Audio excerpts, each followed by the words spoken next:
Hello സുഹൃത്തുക്കളെ, അങ്ങനെ മാമ്പഴക്കാലം എത്തി. ഒരു പുളിശ്ശേരി ഉണ്ടാക്കിയാലോ? എൻ്റെ ഫേവറേറ്റ് സാധനമാണ് ഈ മാമ്പഴ പുളിശ്ശേരി. അതിന് ആവശ്യമായ സാധനങ്ങൾ: 3 മാമ്പഴം ഞാൻ എടുത്തിട്ടുണ്ട്.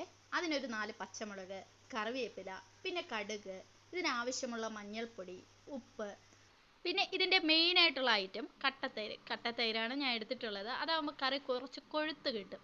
അപ്പം എനിക്കിങ്ങനെ കറി കുറുകിയിരിക്കുന്നതാണ് ഇഷ്ടം. പിന്നെ കുറച്ച് വെളുത്തുള്ളി, ഒരു കഷ്ണം ഇഞ്ചി, പച്ചമുളകിനെ ഇങ്ങനെ നെടുകെ കീറുക. അതിനുശേഷം ഞാൻ 4 പച്ചമുളകാണ് എടുത്തിട്ടുള്ളത്. 2 കപ്പ് വെള്ളത്തിൽ പച്ചമുളക് ഇട്ട് കൊടുക്കുക. അതിനുശേഷം ഇഞ്ചി വെളുത്തുള്ളി പേസ്റ്റ് ചേർക്കുക. ഇതിനുശേഷം കുറച്ച് കറിവേപ്പില അതും ഇട്ട് കൊടുക്കുക.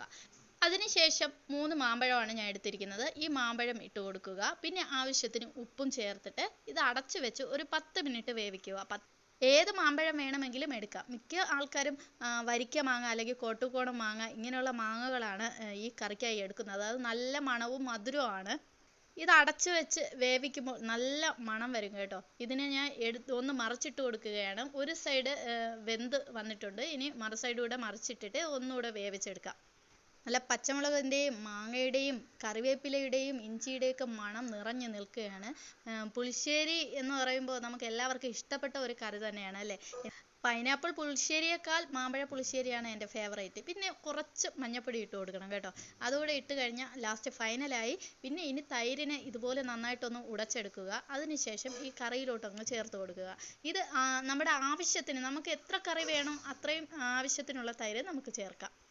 എപ്പോഴും കുറുകി വരുന്ന പുളിശ്ശേരിയാണ് ടേസ്റ്റ് കേട്ടോ. ഇങ്ങനെ ലൂസായിട്ട് കിടക്കുമ്പോൾ അതൊരു ചോറിൽ ഒഴിക്കുമ്പോൾ തന്നെ പല ഭാഗത്തായിട്ട് അങ്ങ് പോകും. കുറുകി കിട്ടുന്നതാണ് ടേസ്റ്റ് കൂടുതൽ. അങ്ങനെ പുളിശ്ശേരി ഇവിടെ ഏകദേശം സെറ്റായിട്ടുണ്ട്. കുറച്ച് ലൂസായിപ്പോയി. ഞാൻ അതുകൊണ്ട് കുറച്ചുകൂടെ തൈര് ചേർത്തിട്ടുണ്ട് കേട്ടോ. കുറച്ചുകൂടെ തൈര് ചേർത്ത് ഒന്ന് കട്ടിയാക്കി എടുത്തിട്ടുണ്ട്. പിന്നെ ഇനി ഇതിൻ്റെ ലാസ്റ്റ് ഘട്ടം പറഞ്ഞാൽ കടുക് പൊട്ടിച്ച് ചേർക്കുക. അതിനായിട്ട് ഞാൻ ഒരു പാൻ വെച്ചിട്ടുണ്ട്. 1 സ്പൂൺ എണ്ണ ഒഴിച്ചിട്ടുണ്ട്. അതിലോട്ട് കടുക് ഇട്ട് കൊടുത്തു. പിന്നെ ഇതിനാവശ്യമുള്ള കറിവേപ്പില, അതിനുശേഷം കുറച്ച് വറ്റൽമുളക്, ഒരു 3-4 വറ്റൽമുളക് ഇടാം.